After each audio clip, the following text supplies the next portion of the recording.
Mojtaba ഖുമേനി ആരോഗ്യവാനായി തന്നെ ജീവനോടെ ഉണ്ടോ? ഇറാനിയൻ മാധ്യമമാണ് ഇപ്പോൾ ഒരു വീഡിയോ പുറത്തുവിട്ടിരിക്കുന്നത്. തങ്ങളുടെ അനുയായികൾക്കൊപ്പം തന്നെ നിലത്തിരുന്ന് സംസാരിക്കുന്നതായി കാണാൻ സാധിക്കുന്നു. ഇതോടുകൂടി തന്നെ മുജ്തബ ഗുരുതരാവസ്ഥയിൽ ആശുപത്രിയിലാണ് എന്ന ഇസ്രയേൽ മാധ്യമ റിപ്പോർട്ട് തള്ളിക്കൊണ്ടാണ് ഇറാൻ ഈ വീഡിയോ പുറത്തുവിട്ടിരിക്കുന്നത്. മാത്രമല്ല, ചാരിയിരുന്നു മറ്റുള്ളവർ പറയുന്നത് കേൾക്കുന്ന മുജ്തബ ഖുമേനി ഇറാനിയൻ ഭരണകൂടവുമായി ബന്ധമുള്ള മെഹ്റാൻ ന്യൂസ് ഏജൻസിയാണ് ഇത്തരം ഒരു വീഡിയോ ദൃശ്യം പുറത്തുവിട്ടിരിക്കുന്നത്. 12 സെക്കൻഡ് ദൈർഘ്യമാണ് ഈ വീഡിയോയിലൂടെ തന്നെ ഉള്ളത്. ആ ദൃശ്യത്തിൽ ഇത്രയും 12 സെക്കൻഡ് ദൈർഘ്യമുള്ള വീഡിയോ ദൃശ്യത്തിൽ ഇപ്പോൾ എവിടെ വെച്ച് അത്തരം ഒരു വീഡിയോ എവിടെ വെച്ചാണ് ചിത്രീകരിച്ചതെന്ന കാര്യത്തിൽ ഇതുവരെയും ഒരു വ്യക്തത വന്നിട്ടില്ല. ഇക്കഴിഞ്ഞ വെള്ളിയാഴ്ചയാണ് മുജ്തബ ഖുമേനിയുടെ നില അതീവ ഗുരുതരാവസ്ഥയിലാണ് എന്ന് ഇസ്രയേലി മാധ്യമങ്ങൾ റിപ്പോർട്ട് ചെയ്തത്. ചാനൽ 14 ഉൾപ്പെടെയുള്ള മാധ്യമങ്ങൾ ഇറാൻ ഭരണകൂടത്തിനുള്ളിൽ തന്നെ അവിടെ നിന്നുള്ളവരടക്കം ഇതിനെ ഉദ്ധരിച്ചുകൊണ്ട് ചില വാർത്തകൾ നൽകിയിരുന്നു. അമേരിക്കൻ ഇസ്രയേൽ സംയുക്ത വ്യോമാക്രമണത്തിൽ പിതാവ് അയത്തുള്ള അലി ഖൊമേനി കൊല്ലപ്പെട്ടതിനെ തുടർന്നുകൊണ്ട് മുജ്തബ ഖൊമേനി ആകട്ടെ ഇറാന്റെ പരമോന്നത നേതാവായി തന്നെ ചുമതലയേൽക്കുന്നു. അന്നത്തെ തന്നെ ആക്രമണത്തിന് അതിനിടയിൽ തന്നെ മുജ്തബയ്ക്കും പരിക്കേറ്റതായി തന്നെയാണ് റിപ്പോർട്ടുകൾ പുറത്തു വന്നത്.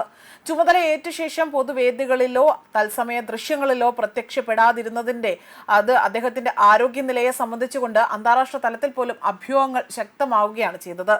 ഇതോടെയാണ് പുതിയ ദൃശ്യങ്ങൾ പുറത്തുവിട്ടുകൊണ്ടുള്ള വാർത്ത ഇവിടെ പുറത്തുവിട്ടിരിക്കുന്നത്. മാത്രമല്ല, ഈ വീഡിയോ പുറത്തു വന്നതോടുകൂടി തന്നെ ചിത്രീകരിച്ചത് എവിടെ വെച്ചാണോ അല്ലെങ്കിൽ ഏത് രീതിയിലാണോ അതോ പഴയ വീഡിയോ ആണോ ഇപ്പോഴും പുറത്തുവിട്ടിരിക്കുന്നത് എന്നതിലും ഇതുവരെയും വ്യക്തത വന്നിട്ടില്ല. US-ഉം ഇസ്രയേലും സംയുക്തമായി നടത്തിയ വ്യോമാക്രമണത്തിൽ ഇറാന്റെ പരമോന്നത നേതാവ് അയത്തുള്ള അലി ഖൊമേനി കൊല്ലപ്പെടുകയും അദ്ദേഹത്തിന്റെ ശവസംസ്കാര ചടങ്ങിൽ പോലും മകനായ മുജ്തബ ഖൊമേനി പങ്കെടുത്തില്ല എന്നത് വലിയ ചർച്ചാ വിഷയത്തിന് വഴിവെച്ച കാര്യമാണ്. മുജ്തബ ഖൊമേനിയുമായി നേരിട്ട് ബന്ധപ്പെടാൻ നിലവിൽ വളരെ തന്നെ പ്രയാസമുണ്ട് എന്ന് ഇറാൻ പ്രസിഡന്റ് മസൂദ് പെസൻഷ്കിയാൻ തന്നെ അവിടെ മാധ്യമത്തിന് നൽകിയ അഭിമുഖത്തിൽ പറഞ്ഞിട്ടുണ്ട്.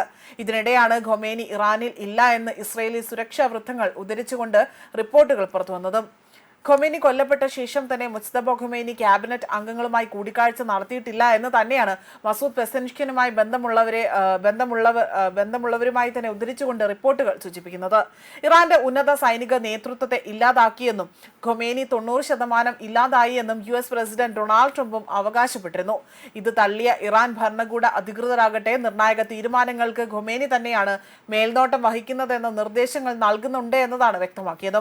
എന്നാൽ മുജ്തബ ഖൊമേനി പൊതുവേദിയിൽ ഇതുവരെയും പ്രത്യക്ഷപ്പെടാത്തതിൽ ഇപ്പോഴും സംശയങ്ങളും അഭ്യൂഹങ്ങളും നിലനിൽക്കുകയാണ് എന്ന് തന്നെയാണ് റിപ്പോർട്ടുകൾ സൂചിപ്പിക്കുന്നത്.